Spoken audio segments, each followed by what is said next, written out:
பரஞ்சோதி சரணம். நான் திருப்பூர்லேருந்து காந்திமதி பேசுகிறேனுங்க.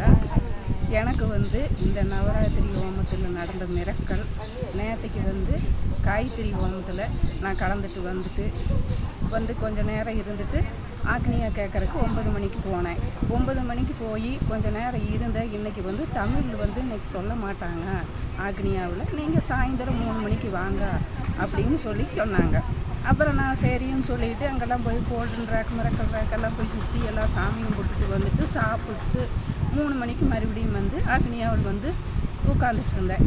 அப்புறம் ஆக்னியாவில் இன்னும் வரலைங்க, இன்னும் 4 மணி ஆகும், சரி வெயிட் பண்ணுறேன் அப்படின்னு சொல்லி நான் வெயிட் பண்ணிகிட்டு இருந்தேன். அப்புறம் கொஞ்சம் நேரம் கழிச்சு அவங்க தாசாசி வந்துட்டாங்க. அப்புறம் என்னை கூப்பிட்டாங்க. நான் போனேன். போய் அம்மா பகவான் சரணம், பரஞ்சோதி சரணம் நமஸ்காரம் பண்ணிவிட்டு, இந்த மாதிரி எனக்கு உடம்புல அல்சர் இருக்குது, சும்மா அரிப்பு அரிசல், எனக்கு ஒன்றுமே எரிச்சல் எல்லாமே இருக்குது. பகவான் எனக்கு அதுக்கு நீங்கள் என்ன தீர்வு கொடுக்கணுமோ நீங்கள் சொல்லுங்கன்னு சொல்லி பகவானை நான் கேட்டேன்.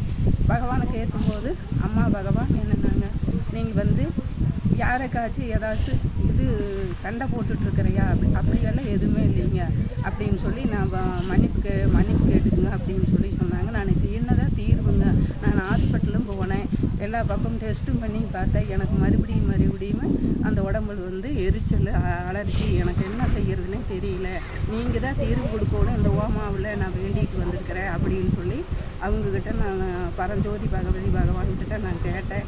அவங்க அம்மா நான் கூடவே இருக்கிறேனே, நீ ஏன் இந்த கவலைப்படுற, அழுகாத அப்படின்னு சொல்லி சொன்னாங்க. நான் வெளியில் வந்த உடனே எனக்கு அம்மா உடனே மிரக்கல் கொடுத்தாங்க. அங்கிருந்து ஊர்வலமாக பகவான் அம்மா அந்த ஊர்வலம் எடுத்துகிட்டு வந்தாங்க. நான் அங்கே பின்னாடி போனேன். ஒரு அம்மா இங்கே வாங்கன்னு சொல்லி கையை பிடிச்சி இழுத்துட்டு போய் எனக்கு அந்த கரகத்தை கொடுத்து அம்மா பகவான் அந்த அந்த மேடைக்கு போக எனக்கு மஞ்சள் குங்குமம் சந்தனம் அத்தனையும் வச்சு ஆரத்தி எடுத்து அம்மா அப்படி ஒரு அம்மா அவ்வளோ ஒரு நீ ஏன் கவலைப்படுற அப்படின்னு சொல்லி அம்மா எனக்கு அந்த பிளஸிங் கொடுத்தாங்க. அதுக்கு அம்மாவுக்கும் பரஞ்சோதிக்கும் பல கோடி பல்லாயிரம் கோடி நன்றிகள். நமஸ்தே.